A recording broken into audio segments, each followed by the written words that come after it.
Rising, everyone. How y'all doing today? I hope y'all are doing well today. I'm doing well today. As you can see, I'm outside getting some fresh air and sipping on some green tea. It's about to get cold. But I wanted to share something with y'all. So, God put this on my heart, right? And this go real deep for me. I'm talking about real deep. For those of you who don't know, I've been on a journey. It's a journey of remembering and going back to, I don't want to say going back, but remembering who I am. And when I say remember who I am, I'm talking about the healthy me, right?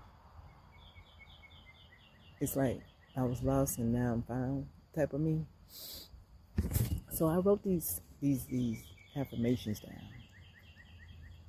And it says, not everyone will celebrate your healing, especially those who benefited from the old version of you.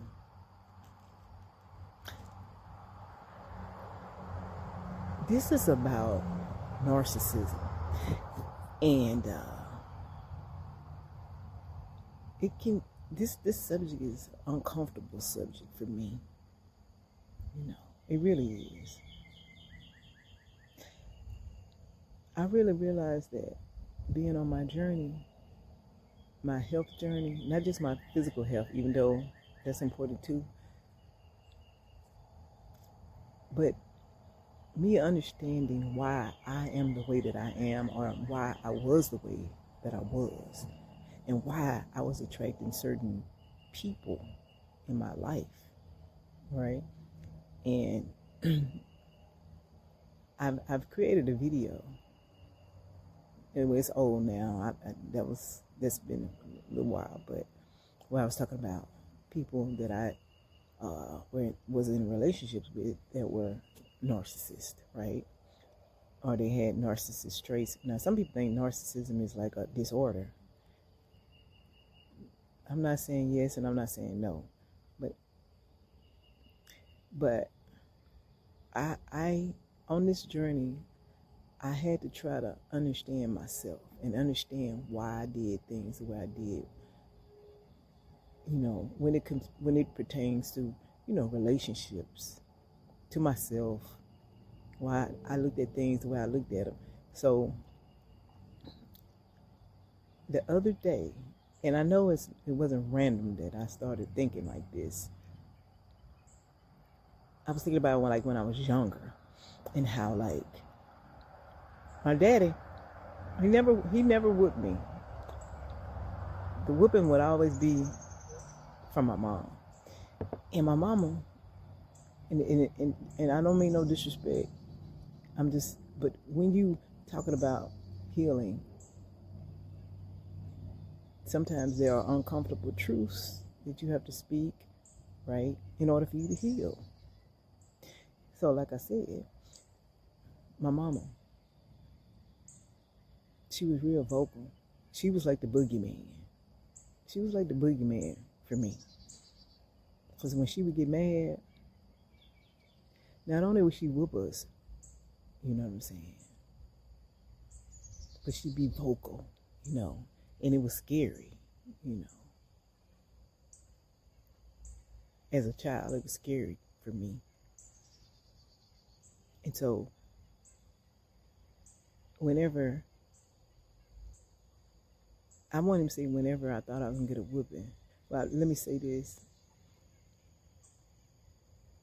I always tried to be the good child, be the sweet child, the kind child, because I didn't want to get a whooping, and I didn't want to upset my parent, right? Because I felt like if I upset my parent, then I was going to have to feel the wrath, right?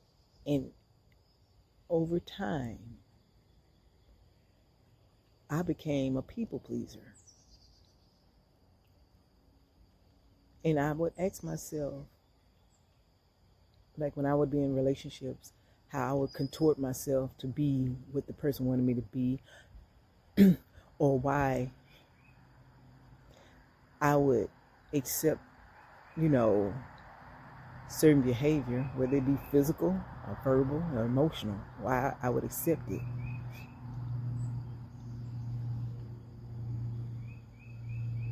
You know, why I would walk on eggshells for people, you know.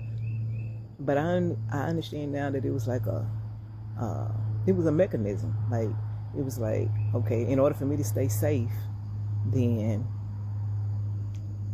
I gotta people please. You know, I gotta do everything I can so that they don't get upset, or I gotta do everything I can so they'll like me, or I gotta do everything that I can so that they can love me. And in doing all of that, I lost myself because I put everybody before me, trying to be everything for everyone, and I lost myself. You see, and so this journey that I've been on is me. It's like a circle of me going back to the real me. And so in order for me to do that, I have to tell the truth. And in this conversation right here, boy, it's deep. And I'm gonna have to. This will be. I'm trying to just delve into this right here, more. So you may hear me talking about it more, you know. But I'm so happy that for me to even be saying what I'm saying right now, because when you are the people pleaser, and I wrote this down, the people pleaser becomes the curse breaker. Like, the same person that was the people pleaser, which is me, would be the same person that's going to break the curse, right? Because, see, when you raised by a narcissist or a narcissist parent, or both your parents are narcissists, it's like a lot of times you become that narcissist that raised you. And that could have been me, but I chose to heal instead. You see what I'm saying? But everybody, that's not everyone. Some people take on the characteristics and they become narcissists, and then their children become narcissists, or because they're narcissists, their children have to suffer. It's a vicious cycle, you know. And the reason why I'm talking about this is because a lot of people are going through this, or have gone through it, or they've been raised by a narcissist parent or narcissist parents. And they may be trying to understand why they are the way that they are, and why they accept the things that they accept from other people, you know. And I feel like this is gonna help someone, you know. So, like I said, I'm gonna make more videos about this, because I think it needs to be talked about. And no, people not gonna like it, but that's okay though, because like I said, it's not about the other person more so than it is about me, or it's about you. Like, if you want to heal, then you have to talk about it, and you got to tell the truth. You know what I'm saying? Your truth. It's part of the healing process, and I realize that. And I feel like God, it's like you chose to heal for a reason, because I need somebody to heal, so somebody can, you know, talk about this and break this curse. So I am a student and I am a teacher, you know. And I always say, you know, balance is key. But in order for you to truly be balanced, you know, you got to touch on all aspects, you know. And like I said, this has been a journey for me. It really has. And it's still a journey. I'm still growing. Like I said, it's a process. It is. But I know that nothing's random, and that me sitting right here talking to you guys about this, it's not random. I was supposed to do this. But I'm gonna go a little bit deeper into it. It's just the beginning, and I know this gonna help somebody. And I keep saying it because I know that it is, because I know a lot of people are going through it. And I don't want children specifically to have to be or go through what I went through or be the people pleaser. You know what I'm saying? It's being afraid to be imperfect or being afraid to express their emotions because they parents are emotionally, are not in tune with their emotions. I like I said, I'm still learning about this. It's like emotional neglect,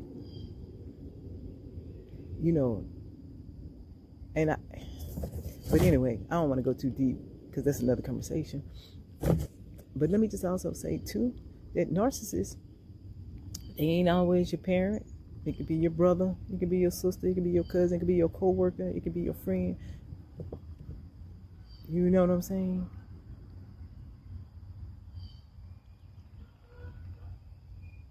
But anyway, y'all.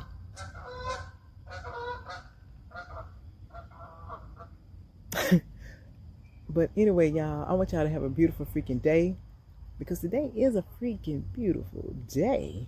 Bye-bye.